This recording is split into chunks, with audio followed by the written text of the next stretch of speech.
کسه د یوه ځوانانو په ذکر کوم ځنه مسلمانو کې اشته کیدای شي لباس کې د شیعه وي پلورالیزم یوه عقیده دی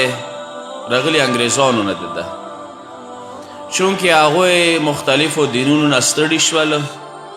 څوک عیسیانو هغه عیسیانو کې ستړي شول څوک څه یهودیانو هغه یهودیانو کې ستړي شول څوک څه بوډیس و هغوی بوډیس کې ستړي شولې کمای محسوس کړلو خپل دین کې ویل هرڅو یو نوی دین جوړ کړو نوی دین چې دی پلورالیزم د وړکو پاره ځوانانو پاره یو انګریزي کې دی که سینګولر پلورل همداسې دی که جمع مفرد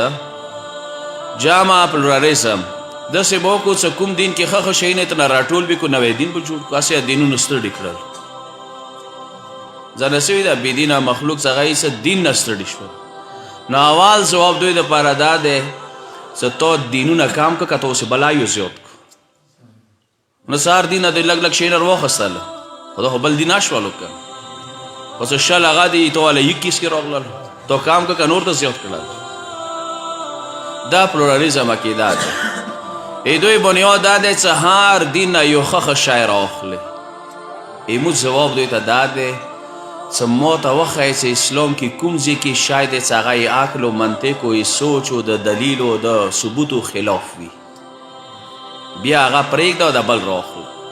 و شیطان دین کې که مشکلات دي دې مقصد نه دی چې ته لاړ شي پلورالیزم ته لاړ شي ها لیول باندې دغه دین خداوند عالم قرآن مجید کې آیي چې جامع دی و کامل دی جامع و کامل جامع و کامل دا معنا دی چې تو زندگی هر ضرورت اسلام پر کوي کسه سوچ کوي صرف یغې دنیا والا نه صرف قبر والا نه ایتو دغې دنیا ټوله ضرورت اسلام کې شته دي هر یوه زندگی چې ته غواړې هغه اسلام نه پرات داسې نه دی چې اسلام صرف راغلی دغه دپاره دی چې جومات کې لمونځ وکړو اسلام دغه دپاره راغلی چې کفان به څه خلته کوي مړي دپاره اسلام دغه دپاره راغلی وي چې غسل به څنګه کوي نه تو زندگی چې چی ضرورت دی هغه دغه اسلام کې شته ځکه قرآن یې الیوم اکملت لکم دینکم ما دین تاسو ته مکمل کړل یعنی تاسې زندگی هر یو ضرورت دغه دین کې شی دی برات که ایتو سیاسی زندگی ده ایتو معاشی زندگی ده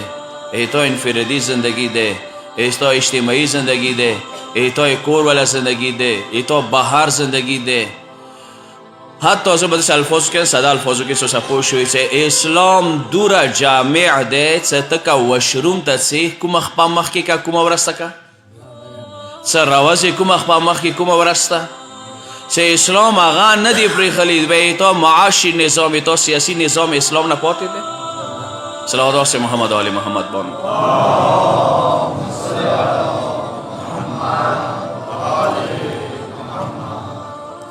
اوریش نو اوریش پیگم مولا سره صحابی ناس ده مولا ده ورتکا دیگه پلته بانده دست لاس کی خلالو دی داره که سسوی دسی وار امام دو تکا اسلام که ایدی حکم اشت یعنی مطلب ده چه یو شای اسلام نده پر خلال زن وقت که آیی مولویلو اندس اونا تیریگو پیگو نور بانده خدا ادراک و بصیرت بیا یا امام معصوم ده یا ده لهجه نه ده معصوم چه شو خبر یغا بیده تخی اوز ده یا مولویلو پو پیگو نه لا رد بن ولا یا بسنی لا فی کتاب مبین وشلم ده طول قرآن کیتی دیسه مطلب شو خوی توی زندگی هر ضروراتو کشتا ده کن جنه کسان سوی ستیز اصول که چغا سیس قرآن که وشلم داشته ده طول پیغمبران نمی ویلیو که نشت خو نمو دیسه سه تعلق ده تو تا یو نظام نه اسلامیه ای چه تا کوم شی ضرورت ده اگه دی کشتاد یعنی هر یو شی ضرورت چه اگه تا محسوس که اسلامی ازشتایم